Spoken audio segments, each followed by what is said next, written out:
The Curse of the Top Students. The school stood tall and intimidating with its Gothic architecture, old and worn, with ivy creeping up the walls. The atmosphere always felt gloomy. The walls were adorned with old portraits of past headmasters and notable students, their eyes seemingly following anyone who passed by. The floor creaked with every step. Elena, a studious girl in her late teens, was seated at a desk near the back of the classroom, immersed in a book. The room was empty except for her, and the silence was suffocating. The school had a bookshelf dedicated to the history and legends of the school over the years. It was quite large and sparked her curiosity to learn more. Elena searched through the archives, looking for information about a mysterious curse she had heard rumors about. While reading an old history book about the school's founding, she came across a leather-bound book, aged and ancient. Unexpectedly, a page with a paper bookmark revealed a section about the curse of the good and top students at the school. Years ago, the school had been plagued by a series of unexplained events. The top students began disappearing under mysterious circumstances, their academic excellence seemingly attracting a dark force. Shadows moved on their own, and strange whispers filled the hallways. Elena read about how the curse started with a student who made a pact with an unknown entity to achieve academic success. The price was their soul, and the curse had haunted the school ever since. Elena left school to go home.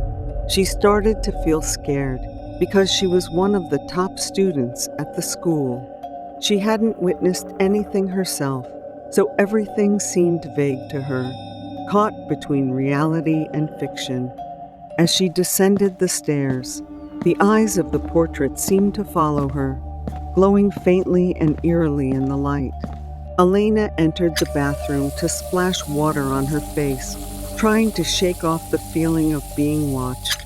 She looked up into the mirror and saw a shadowy figure standing behind her. She spun around, but the bathroom was empty. Her breathing became rapid, and she quickly left. Elena sought refuge in the science lab, hoping to find a logical explanation for the strange events. As she flipped through a textbook, the lights flickered and went out. She heard a low growl and saw beakers and test tubes rattling on their own. A cold breeze brushed past her, sending shivers down her spine. Panic. Elena ran down the hallway, her footsteps echoing loudly. She heard whispers of her name, growing louder and more urgent. She stumbled and fell, the whispers now a cacophony of sinister voices. Beware. Your turn will come. Desperate, Elena burst into the headmaster's office, hoping to find answers. The office was dark and cluttered with old papers and books. The headmaster's chair slowly turned to reveal a shadowy figure with glowing red eyes. Elena screamed and backed away, tripping over a stack of books. Elena fled the building, her heart pounding. She looked back at the school, which now seemed even more menacing under the moonlight. As Elena ran across the school grounds, she felt a presence chasing her. She reached the gates and looked back one last time. There was a dark shadow peering out from the window. Safe back in her room, Elena tried to calm herself, but the events of the night kept replaying in her mind. She opened her laptop and began writing about the curse, determined to warn others. As she typed, she felt a strange sensation. A shadowy figure lunged towards Elena. She tried to scream, but no sound came out. The figure grabbed her arm, and she was suddenly overwhelmed by a flood of terrifying visions, students being dragged into darkness, their faces twisted in silent screams, and the entity that started the curse grinning maliciously. Elena saw the student who made the pact, standing before a dark figure with glowing eyes, signing a blood-soaked contract. Elena snapped back to reality, the shadowy figure gone. She was left shivering, a dark mark on her arm where the figure had grabbed her. The screen faded to black, and the only sound was a whisper. "Good luck. If you don't leave, you will be next." She didn't know if the curse would follow her, but with such a warning, she decided not to stay another minute. The next day, she left and transferred to a different school. Not long after, the school was abandoned due to rumors, and students gradually left. Horror Story of School Locker. Sure, here is the translation of your text into English. A few days ago, Anna attended a party. The police showed up, and everyone scattered. Anna took a shortcut, fell into the river, and has been missing since. When they found her, she was no longer alive. She had passed away. The principal asked Kat to clean out Anna's locker.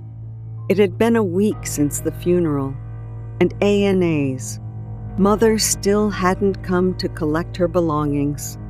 Kat nodded, feeling both curious and fearful. Anna had been one of the popular girls, always surrounded by friends. The news of her sudden death had shocked everyone.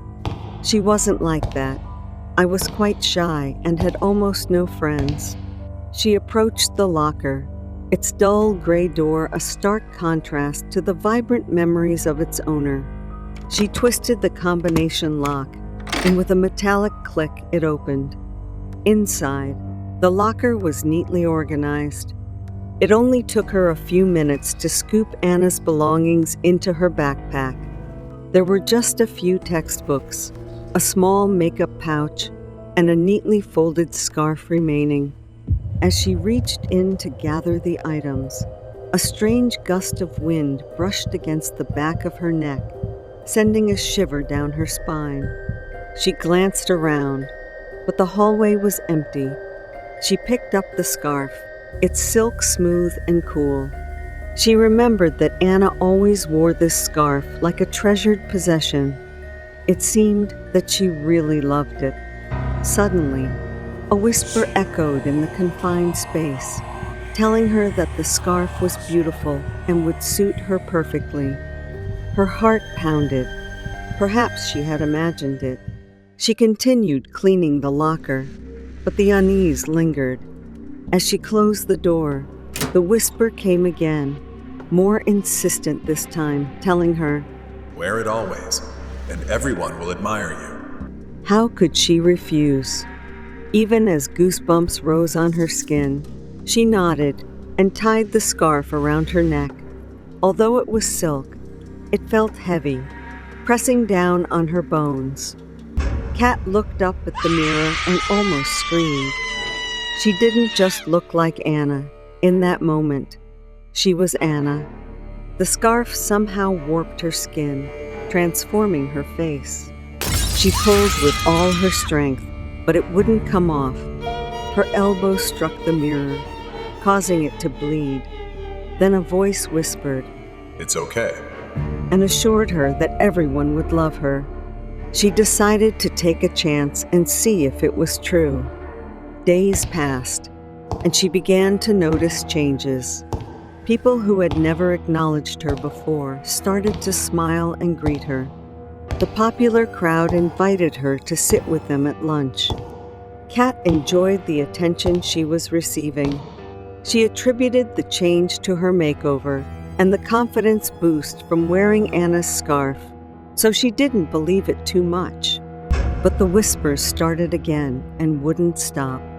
Every time she looked in the mirror, she saw Anna's reflection staring back at her, smiling that familiar, haunting smile. It was as if Anna was still there, watching, waiting. Day by day, the whispers grew into screams in her head. Panic set in. She stumbled, knocking over her bedside lamp. As she went to school, she always avoided that locker because she felt a dark presence looming around Anna's locker. Kat's breath caught in her throat as she tried to pull the scarf off, but it tightened, choking her. Then a voice echoed in her head, asking what she was doing. The next day, she decided to return the scarf to Anna's locker, hoping to break the curse. When she approached the locker, the hallway was eerily silent. She unlocked it and placed the scarf inside. Before she could close the door, the scarf flew up and wrapped around her neck again. She fell to the floor, the scarf tightening more and more. Her vision darkened, and the last thing she saw was her own reflection in the locker mirror, her face now twisted into a smile that wasn't hers. A few days later, students whispered about Kat's disappearance. Her locker remained shut, and the smell of decay began to permeate the hallway. The principal and the janitor tried to open it, but the new lock seemed fused shut. Only Kat had the combination. One evening, as the janitor was mopping the empty hallway, he heard a faint whisper. Wear it, and everyone will admire you. The janitor glanced around, but saw nothing. He shook his head, thinking it was his imagination. But as he turned to leave, he caught a glimpse of his reflection in a nearby window. He saw Kat's face staring back at him, a silk scarf wrapped tightly around her neck, smiling that haunting, familiar smile. The janitor gradually turned pale and was so frightened that his heart felt like it was going to jump out of his chest. He ran out of there as fast as he could and immediately went to the police station to report what he had just witnessed. At first, he thought it was just an illusion, but when he linked it with Anna's departure and Kat's disappearance, it was really a coincidence, as if there was some kind of curse. Sometime later, the police came and took the cabinet out of the school. The mystery of Kat's disappearance and the scarf remains a mystery that no one wants to talk about. The crazy mother on campus. Exam season had arrived, and normally our school library would close, but because of the exams, the school decided to keep it open until midnight. My house is not far from the school, so instead of studying at home, I prefer to study in the quiet and peaceful library. That day, I left home at 6 o'clock, engrossed in my studies, and didn't realize that it was already 10 p.m. I had never stayed this late before. The ticking clock was loud, each second echoing in the emptiness, signaling that it was nearly midnight. Strangely, there were hardly any students studying at that hour. It was absolute silence. I finished my work and headed home. The library is at the end of the hallway, so as usual, I walked down the long, dark corridor of the school.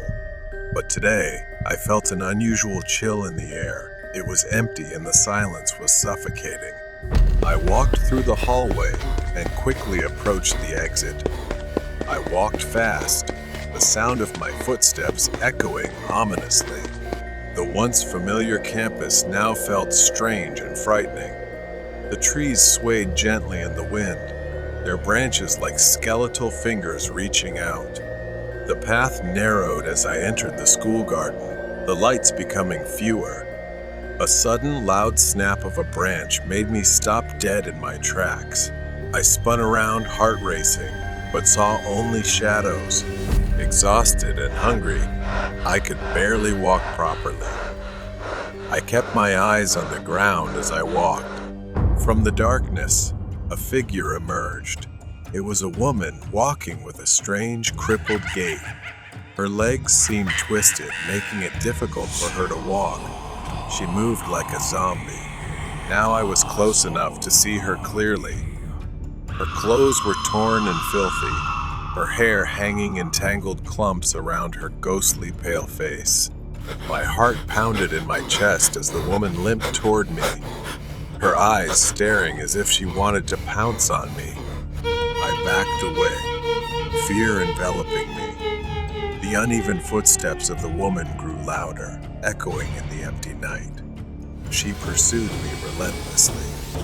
I ran aimlessly until I reached the school parking lot, desperately searching for a place to hide. The parking lot was eerily empty. I hid behind a car, my breath coming in ragged gasps from the exhausting chase. But she did not tire. She searched for me with a crazed determination.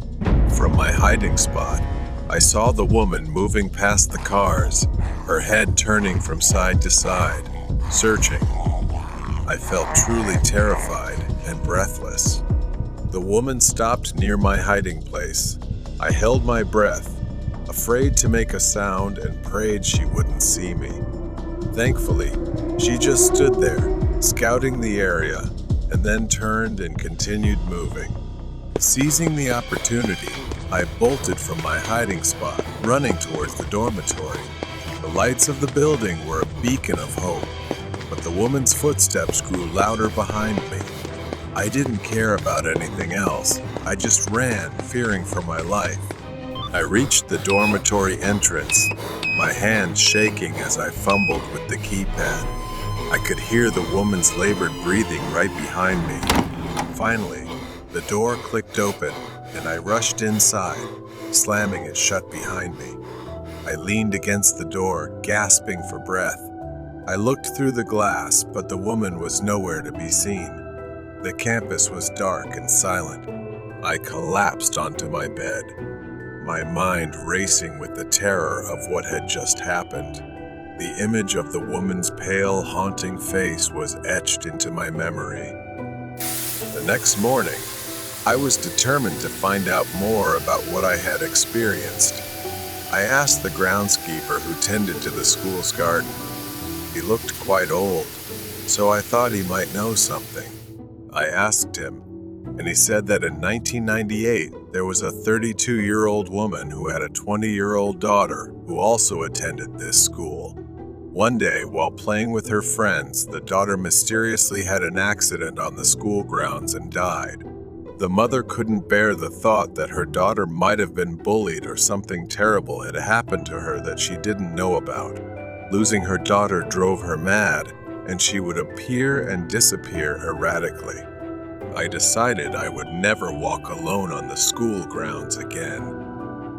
For the sake of my safety, the danger was too real and could strike at any moment. The creepy secret of the cheap motel. On our anniversary, we had a memorable time in every sense at an old suburban area. The bus ride took forever, and before we knew it, the sun was setting. Since we traveled by bus, it took more time, and soon it was evening. I didn't realize it was festival season there, so it was quite expensive and crowded. We found a very cheap place to stay, although it was a bit hard to find. I think the problem was that we entered any nearby place without considering the location. We prepared a simple dinner, shared stories, and then picked a movie to watch together. Suddenly, Min told me she started feeling a bit tired and dizzy, probably exhausted from the whole day. We decided to go to bed early to be ready for our plans the next day. I quickly fell asleep. However, Min found herself tossing and turning, unable to find a comfortable position and mumbling something softly. When she finally started to drift off, she told me she felt a strange sensation taking over her.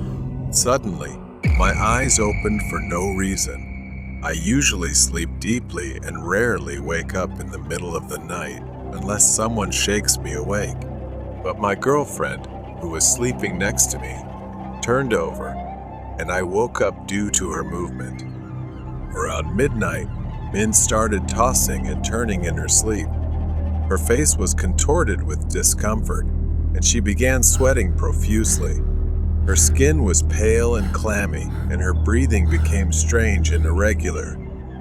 I opened my eyes slightly and saw my girlfriend get up and walk to the bathroom. Her movements were stiff, almost puppet-like, as if an invisible force was guiding her.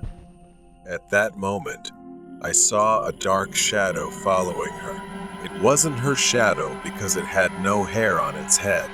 Instead, it was a black figure with hands and feet moving independently, not matching her movements. It had no eyes, nose, or mouth, but it resembled a human figure. I don't believe in ghosts or supernatural phenomena without scientific evidence, but I definitely thought something was wrong. When I fully woke up, I jumped out of bed and ran to the bathroom where my girlfriend had gone. I tried to open the door, but it wouldn't budge. Then, I heard the laughter of a middle-aged man from inside. I remember it clearly because I wasn't drunk and was definitely alert. Slowly turning the locked doorknob, I shouted my girlfriend's name. "Open the door." I stood outside the bathroom, anxiety engulfing me. But there was no sound from inside, and the door remained closed. I still can't recall if the next part was a dream or reality. The laughter grew louder and more terrifying. I hesitated, but finally mustered the courage to open the door, only to find the bathroom empty. I thought long and hard about what had happened and went back to bed to try and collect myself. Suddenly, the temperature in the room dropped, and I felt a chilling sensation run down my spine. I nearly fainted when I saw it. My girlfriend was standing on the bed, staring at me with wide eyes as if possessed by something, then gave me a terrifying smile. I had been dating her for nearly 2 years, but had never seen such a horrifying smile before.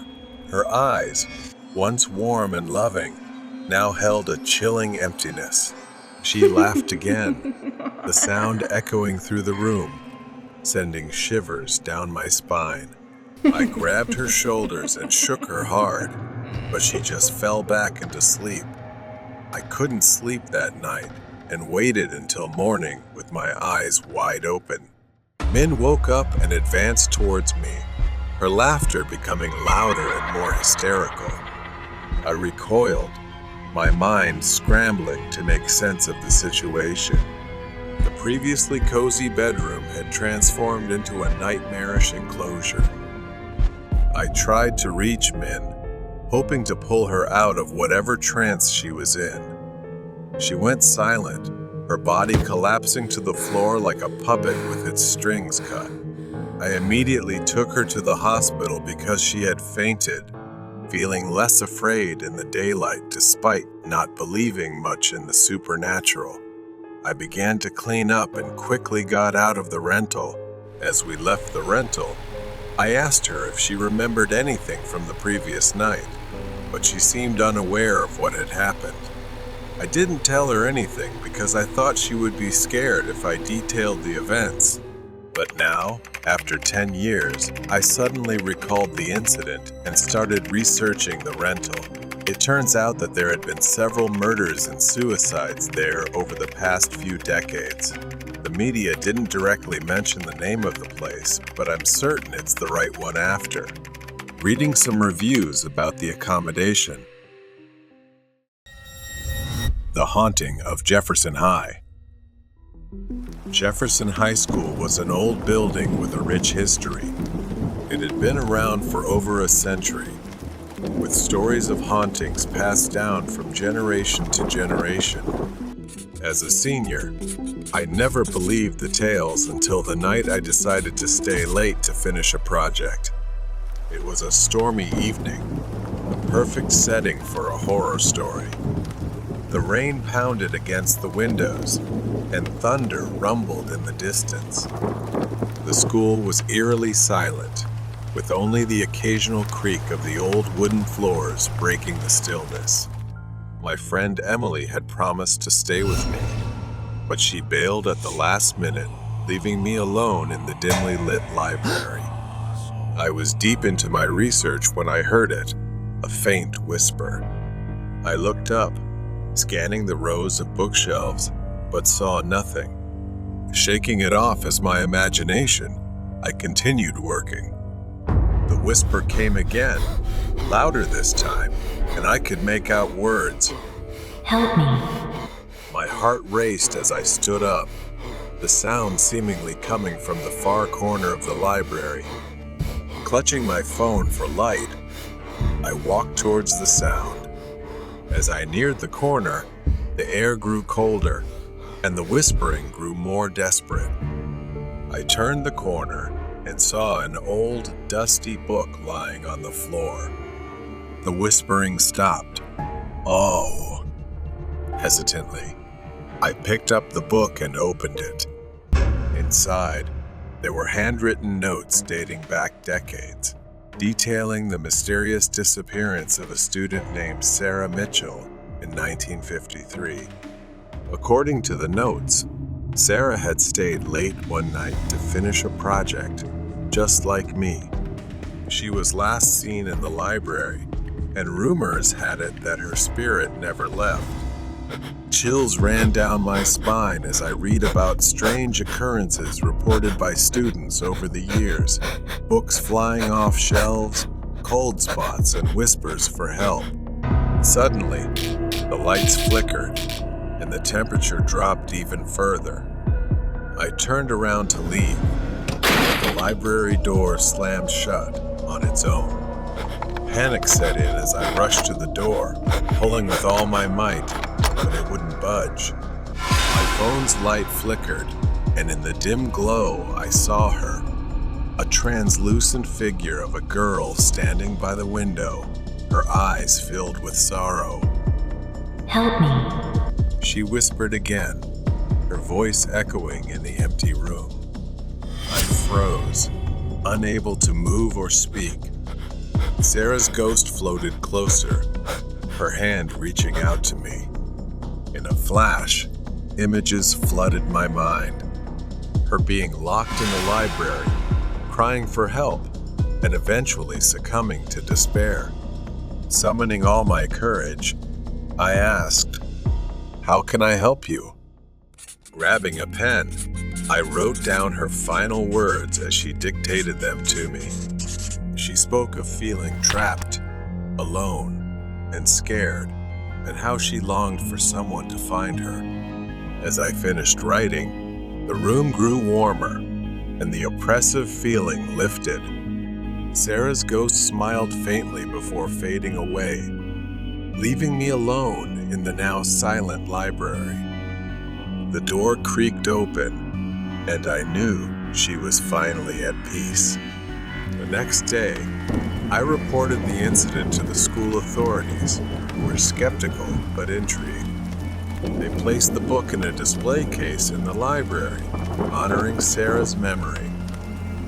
Jefferson High was still old and creaky, but from that day on, the whispers for help ceased, and Sarah Mitchell's spirit was finally free. We met a crazy clown in the woods. In the summer of 2016, amid bizarre clown sightings across the USA, I stayed at our friend Milo's house, which bordered a dense forest. After a day of movies and snacks, we felt restless and decided to take a late-night walk. Armed with flashlights, we ventured into the forest at 2 a.m., our conversation mingling with the sounds of the night. By 2:45 a.m., we reached a clearing with an old, creaky playground, until Milo pointed towards the old restroom building. There, partially illuminated by our flashlights, stood a man in a tattered blood red clown suit. Unlike the playful clowns from childhood, this one was menacing. His face was pale, with smudged makeup and a wide, eerie grin. His hair was a tangled mess of red and black. Paralyzed with fear, we watched as the clown stared at us, his head tilted to one side. Then, he started walking towards us, slow but deliberate.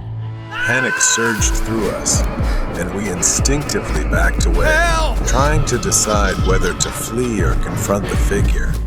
Suddenly, the clown broke into a sprint. Help me! That was all the motivation we needed. We turned and ran as fast as we could back towards Milo's house, the forest path a blur beneath our feet. After what felt like an eternity, we burst out of the forest and onto the road in front of Milo's house. We glanced back and saw the clown standing at the forest's edge, partially illuminated by the streetlight. He had stopped running but was still watching us, his sinister grin visible even from a distance. In his hand, he held a big rusty axe. We didn't wait to see what he would do next. We bolted into Milo's house, slamming the door shut behind us. Milo's parents were out of town, so it was just the two of us, alone and terrified. We gathered in the living room, each of us trying to catch our breath and process what had just happened. Milo turned on the front door camera, and we watched the screen in tense silence. The clown appeared at the edge of the frame, walking slowly down the street towards the house. He stopped in front of the gate, looking around as if searching for something. My heart sank as he approached the front door, his gaze fixed on the camera. He leaned in close, his face filling the screen, and made a series of grotesque, mocking gestures. He waved the knife slowly before stepping back and disappearing down the street. We spent the rest of the night huddled together, too scared to sleep. The image of the clown's twisted grin and the knife haunted our thoughts. We didn't tell anyone about the encounter, fearing disbelief or ridicule. To this day, the memory of that night lingers, a chilling reminder of how a seemingly innocent adventure can turn into a nightmare. We often wonder what might have happened if we hadn't run back to Milo's house, and the unsettling question of who, or what, the clown continues to haunt us. Strange clown in the parking lot. It was a chilly October evening in 2016, just a few weeks before Halloween. My friends, Jake and Sarah, and I decided to catch a late-night movie at the local theater. After the movie, which ended around midnight, we lingered in the parking lot, chatting and enjoying the crisp autumn air. The parking lot was mostly empty, illuminated by a few dim streetlights, creating long shadows that danced eerily around us.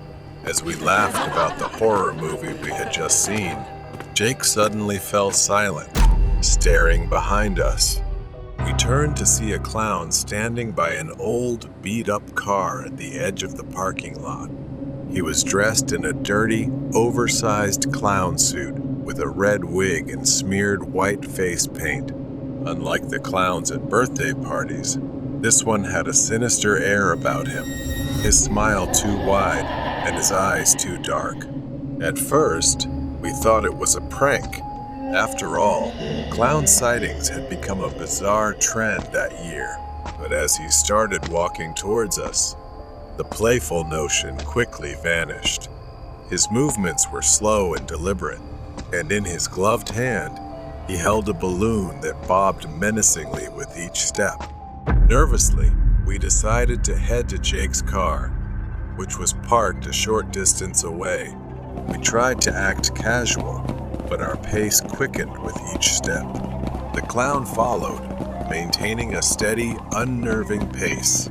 My heart pounded as we reached the car and scrambled inside. Jake fumbled with the keys, his hands shaking.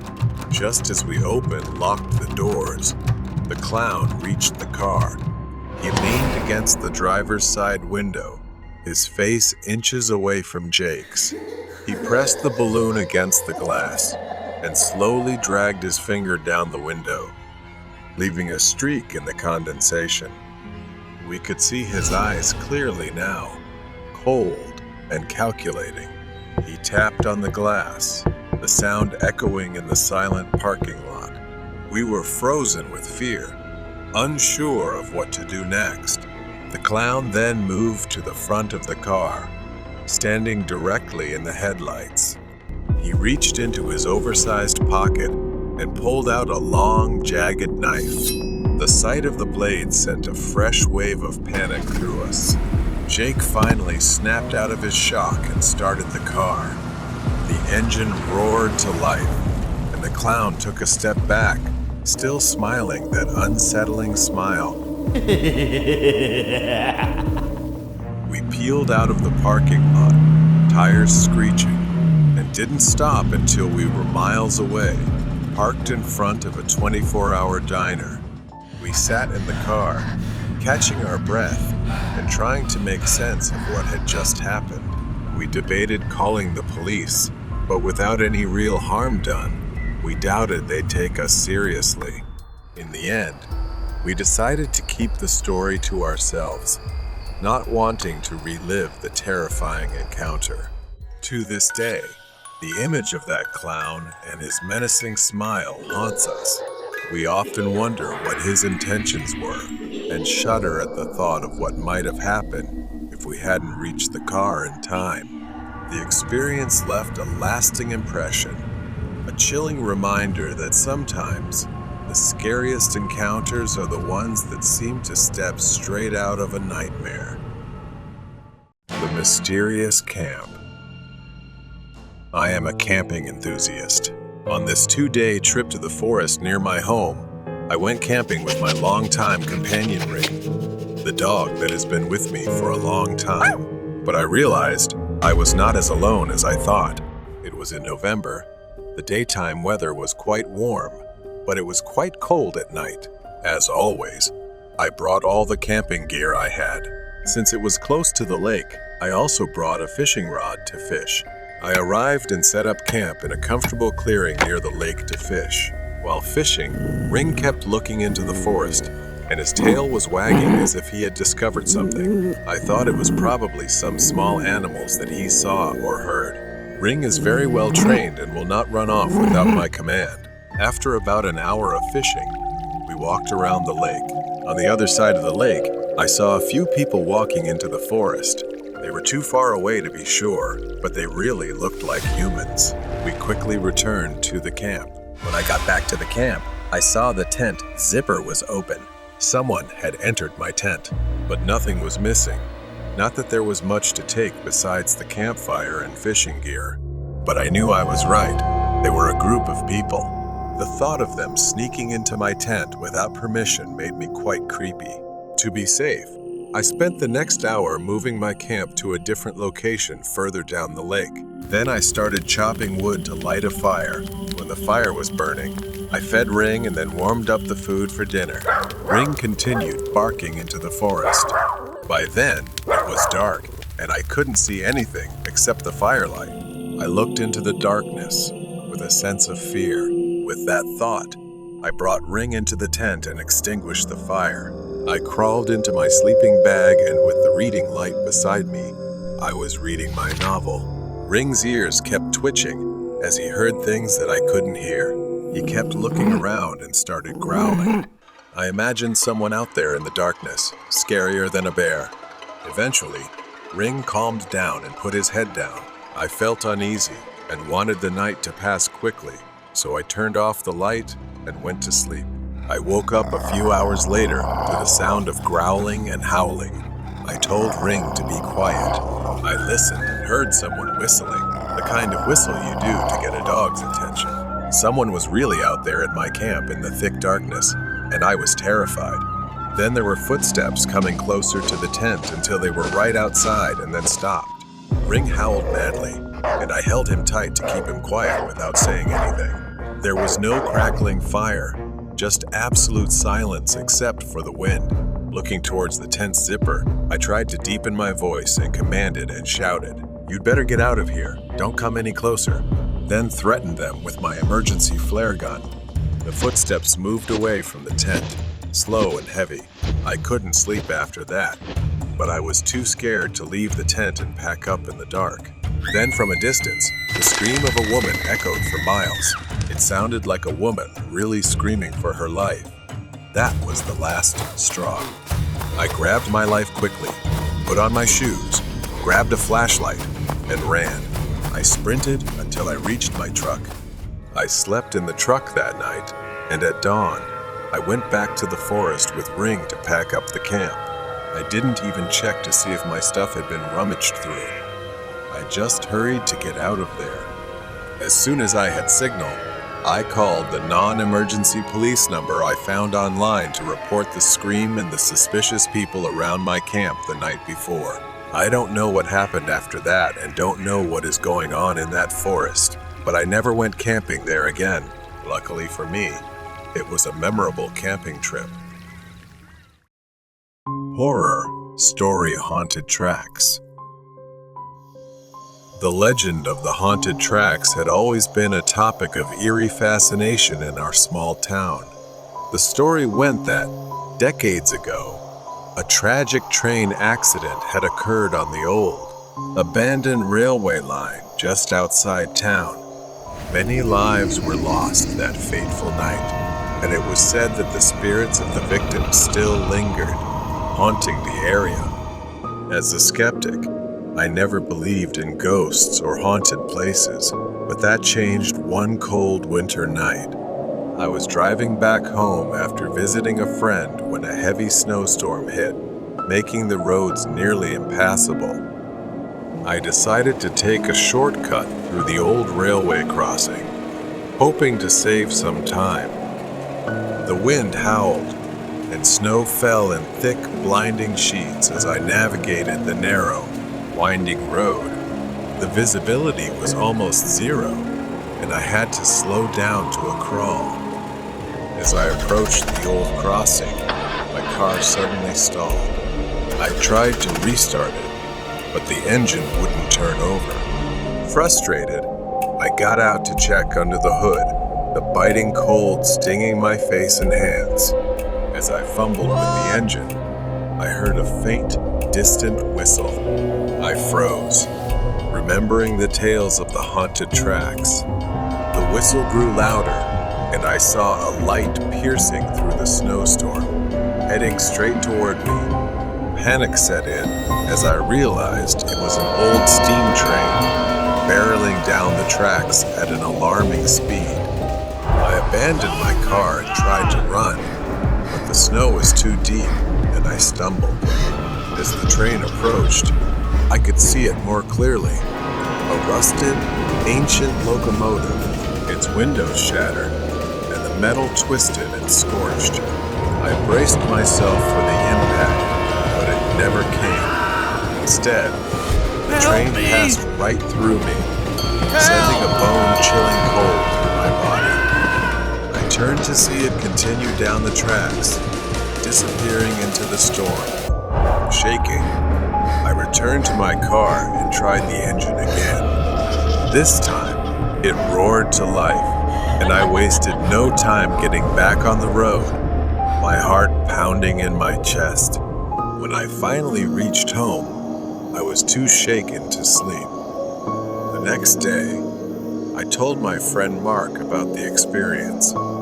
Mark, a local history buff, was intrigued and suggested we investigate the site together. Armed with flashlights and a camera, we headed to the old railway crossing that evening. The storm had passed, leaving a calm, clear night.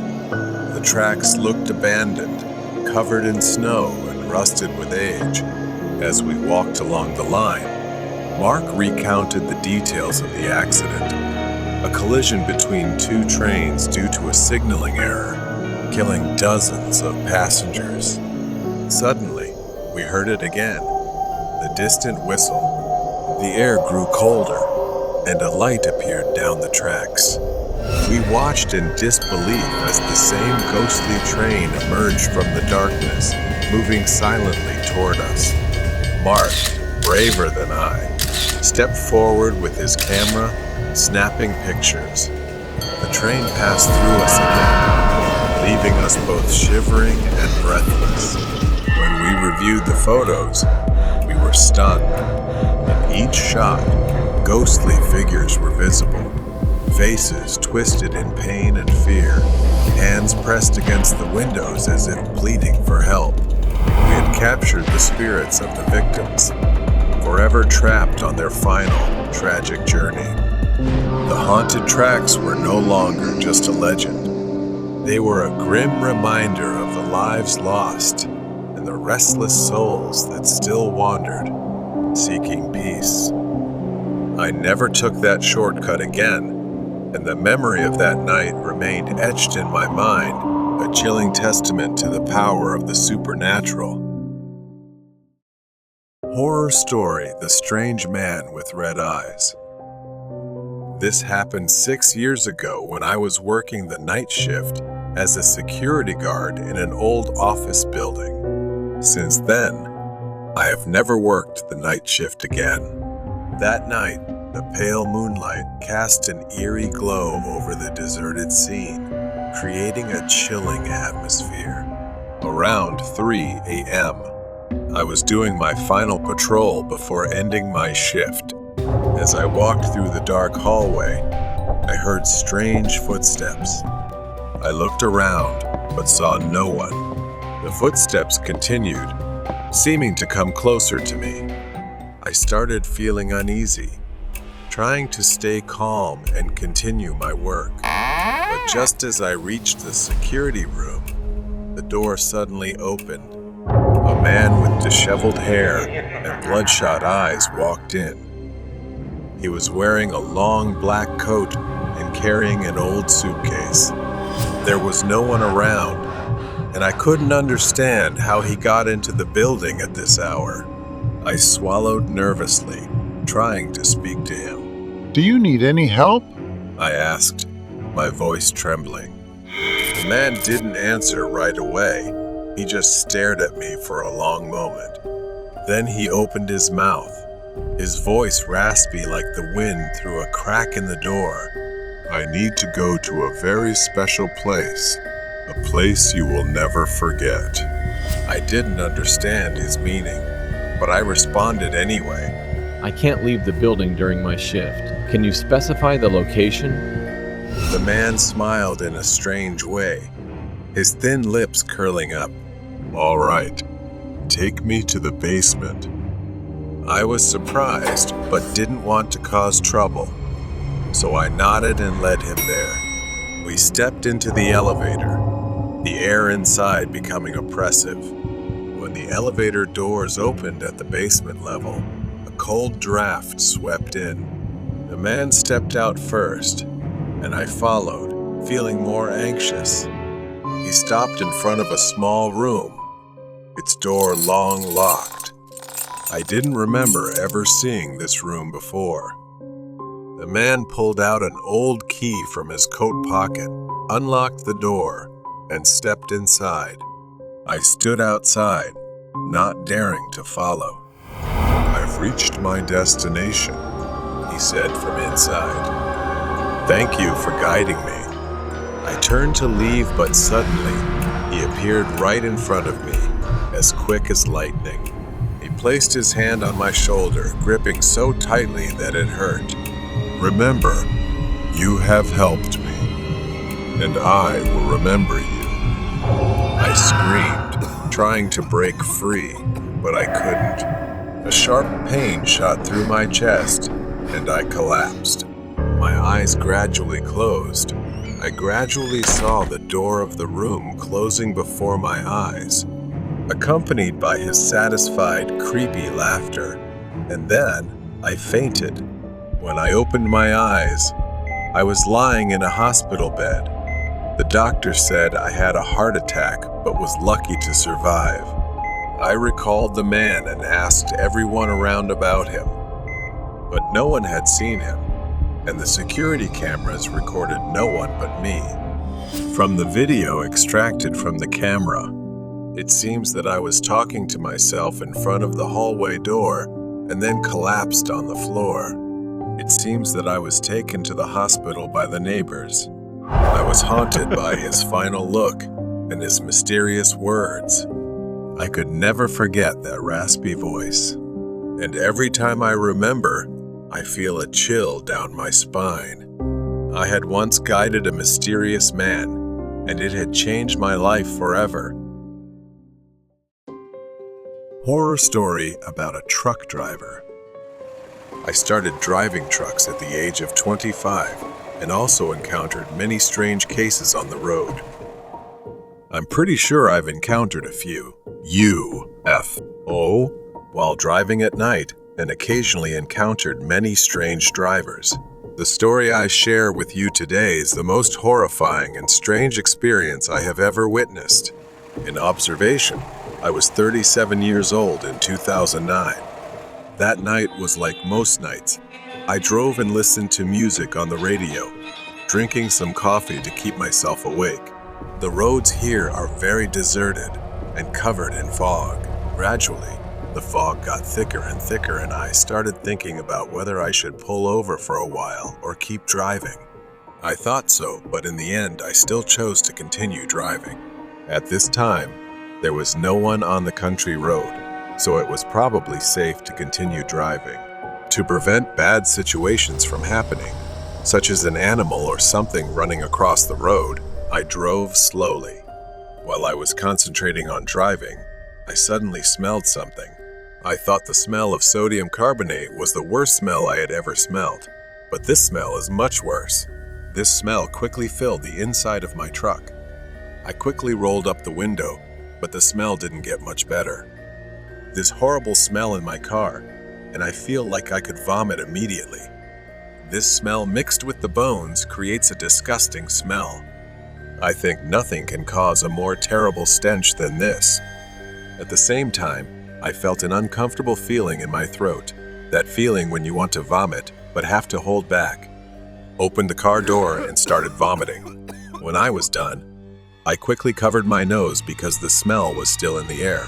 I got in the car and calmed myself down to start driving again. That's when I noticed something crossing the road. The figure was of a man, and he was limping. In addition to his limping gait, I also noticed that the man was wearing an old white button-down shirt and black slacks. I reminisced about the strange and bizarre cases I had encountered.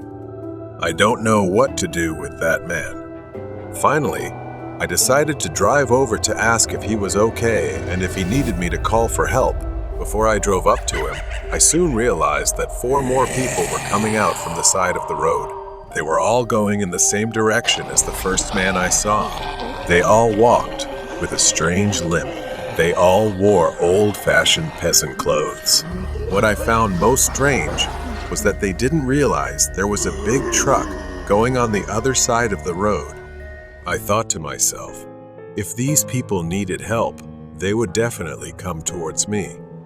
However, they all continued to limp across the street, disappearing into the darkness and fog. I emphasized again that I was in the middle of the speedway, meaning there were no houses or anything around. Then another figure stepped out from the darkness and kept crossing the street. However, this figure is much shorter. I got out of my truck, but didn't go to that kid. I just stood there, staring at it. It didn't seem to pay any attention to me. It continued to cross the road. The boy's gait and the clothes he wore were as strange as the previous ones. Just as the boy was about to reach the other end of the street, I shouted, "Do you need any help?" The boy stopped and turned his head to face me. My heart sank as soon as. It is a body without a face. I cursed under my breath and stood there in fear. Then, it let out the most terrible scream I've ever heard, limping towards me but at a faster speed than before. I quickly got into the truck and slammed the door. The horrifying screams became more and more frequent, louder, and more people came out from the darkness. I quickly drove away from the boy, accelerating to get out of this place as soon as possible. During the escape, those people were approaching, all of them faceless. When I drove to a residential area, I stopped at a gas station. I just sat there in my truck because my mind and heart were still shaking. My mind was blank. This experience has opened up so many things to me. I understand that this world is really strange, and there will always exist things that we never think about. The story I want to tell next is It was early June 2017. I was taking a road trip with my 9-year-old son Tony to West Virginia to visit family. It was a long, stressful drive. My car didn't have working AC at the time, and it was an incredibly hot day, so we were a bit stressed out. By the 6-hour mark, we had left later in the day, so we were still on the road by dark. I think it was around 9 o'clock p.m. when we were still on the road, and Tom started complaining that he needed to use the bathroom. There was already tension in the car before this, but his constant complaining brought about a slight argument between the two of us. At last, I saw a blue rest area sign zoom past us on the interstate, so I veered off into the rest area. It had a small building with 2 bathrooms, a couple of vending machines, and a few benches. That was it. There were no other cars parked nearby, besides some big white pickup truck. As I pulled up next to the building, Tom got out in a hurry and ran to the bathroom. I left the car on because I knew he'd be back soon. Like I said, I don't want to get into personal stuff like why we had a bit of an argument, but it seemed we were at that stage where we weren't exchanging words anymore. I figured the rest of the ride would be silent. About a minute later, the back door opened. I wanted to say something to Tom, but I didn't know what to say, so I just stayed quiet and drove off. I noticed that the white pickup truck parked nearby was leaving as well. I veered back onto the interstate and into the left lane, and the pickup truck did the same. I stepped on it a little, and so did he. He started flashing his lights, so I switched to the right lane thinking he was nothing but an aggressive driver. But as soon as I switched to the right, so did he. He was still flashing his lights. I pulled into the right lane and started to slow down. He sped up, still in the middle lane, and when he caught up to me, he slowed down and lowered his window. I did the same. Hey! And he started yelling something to me, pointing at my car. He looked like a creepy, sketchy dude at first glance. I couldn't hear a word he was saying, so he pointed for me to pull over to the side. I told Tom to keep calm. In my head, I was saying if this guy tried to do anything funny, I would floor it. The pickup pulled up behind me on the grass, and the guy came out of his truck running to my car. I put the car back in drive as my heart was racing, ready to drive, but then he screamed, "Wait!" He got to my window and said, That's not your kid, and pointed to the back seat. He said, "That's not your kid that got in your car." Suddenly, the back right side door opens, and I turned to see someone getting out of my car, not my son Tom. I got out from the car, screaming at the tall person who seemed to be a fully grown man, but they had already disappeared into the woods. I looked at the driver of the pickup and thanked him as I suddenly panicked, thinking about what could have happened to Tom. I got back in my car, crossed the grass between the interstate, and drove back to the rest area. The guy in the pickup followed me. We got back there in like 30 seconds to find Tom waiting outside the rest area bathroom. He got back in the car, all confused. I explained everything to him, almost out of breath, as did the pickup driver. I thanked the guy one more time before he drove back to the spot he was sitting in before. Tom was so intrigued about what just happened, and I was so disturbed that we were back on good terms again. We chatted the whole rest of the way and told family about it as soon as we arrived. I never even got to see what the person who got in my car looked like. Honestly, maybe I should be happy I never turned around to look at them because I don't know what they would have done. My name is Tom. I am the eldest child in the family and have a younger sister. That's 10-year-old Lisa, and we had to stay home alone while our parents went to a company event with their colleagues. Our house was located on the outskirts of town, surrounded by dense forest, and the nearest neighbor was at least a mile away. Lisa and I stayed up late watching movies until around midnight. We had just finished watching an episode of Friends when we heard a loud crash coming from the kitchen.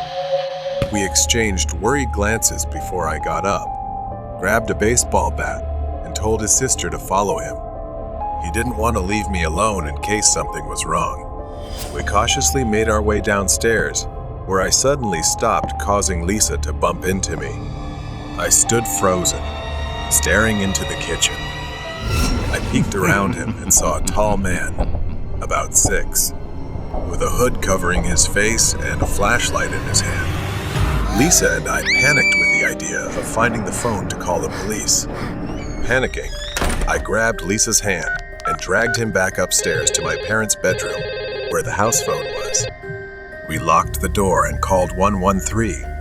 I could hear the intruder's footsteps slowly approaching the stairs. Tom stayed on the phone with the police, describing our situation, while I watched the door handle turn slowly. Suddenly, the man began pounding on the door, shouting, Let me in! I won't hurt you, I promise. I shouted back. Go away! The police are on their way. The pounding continued, and the door began to shake violently. Lisa looked at me and signaled for us to escape through the window.